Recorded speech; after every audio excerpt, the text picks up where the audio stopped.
When you first open GarageBand, you'll see lots of different instruments and you can swipe through and choose the one you want. There's lots of different types. I usually start with drums.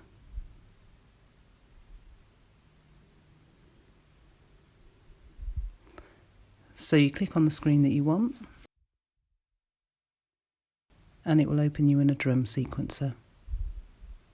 Press play and you won't hear much to start with because there's nothing there.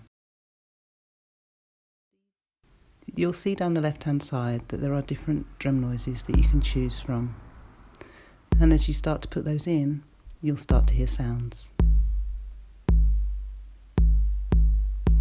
So you place them until you begin to hear something that you like, and you can switch them on and off just by touching them.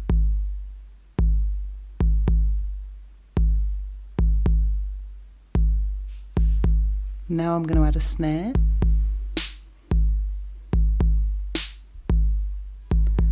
Move my kick drums around until I like the sound of them.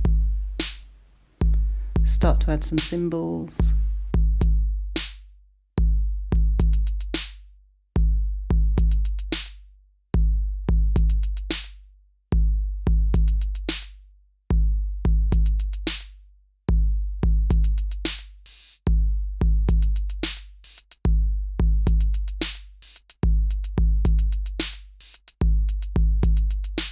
And when you like what you hear, you can start thinking about recording it.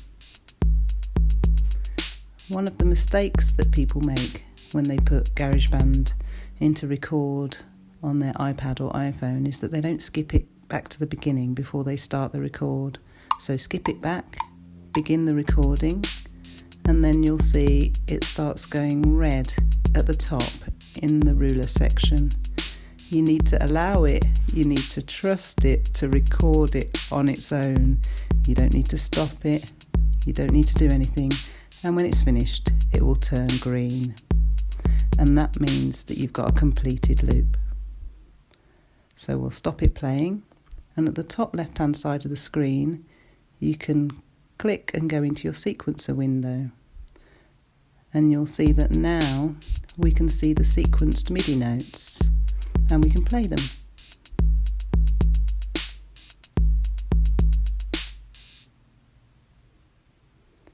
And there's other settings across the top.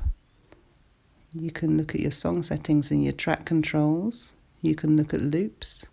There's quite a few loops in there for you to load up. You can go back on what you've just done. There's a metronome. There's obviously your transport, you play, you record and you skip back.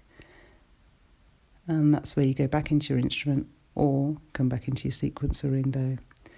Okay, press the little plus in the bottom left hand corner and you can choose to play something else. I'm going to choose a keyboard. And if you choose the button on the far right, that pulls up some chords that you can play really easily. It will set them up as chords within a key, and if you go up to the settings wheel you can choose which key you're playing in. So again, find something that you like the sound of and then put it in record.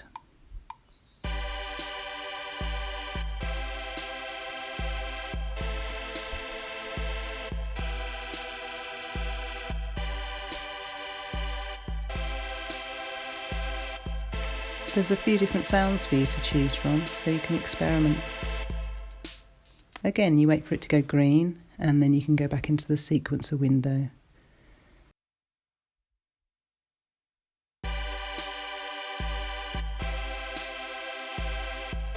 You can add more instruments by pressing the plus at the bottom left-hand side of the screen, and gradually build up the layers of whatever track you want to make.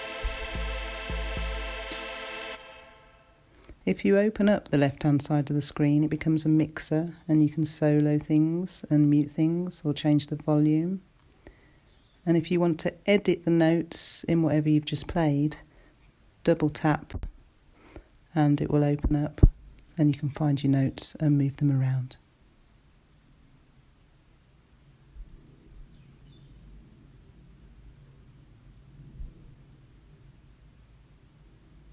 One of the things that people find difficult in GarageBand is that you just have 8 bars.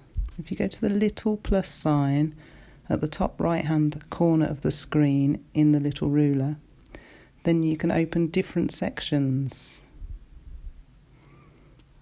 In this case, I've added an A and a B section. A has got 8 bars in it and B has got 8 bars in it, but some people prefer to work in one section, so you can go in and edit that and take the B section out and then look at the A section and make it as long as you want.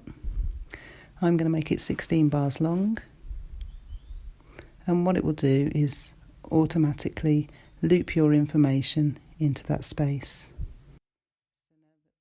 So now if you press play, it will play 16 bars instead. Let's have a look at some effects. I'm just going to experiment with some of them so you can see what they sound like, and try and find one that fits with the track.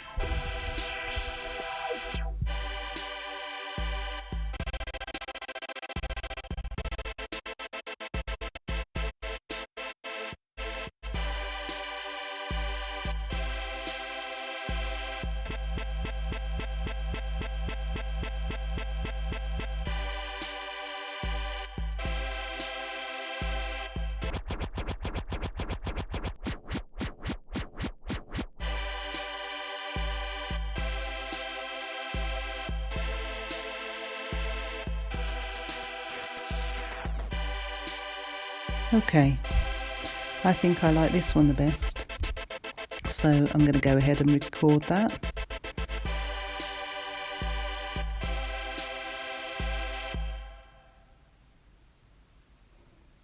I'm going to just skip my playhead across and start it from towards the end, because that's where I want it to be recorded.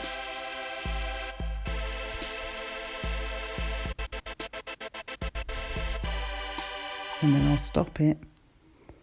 We can have a listen to what that sounds like. And then if you press the effects button at the top of the screen again, you'll come out of that effects window and you'll be able to see that that's recorded and opened up its own channel in the sequencer window. I hope that's helped. Good luck.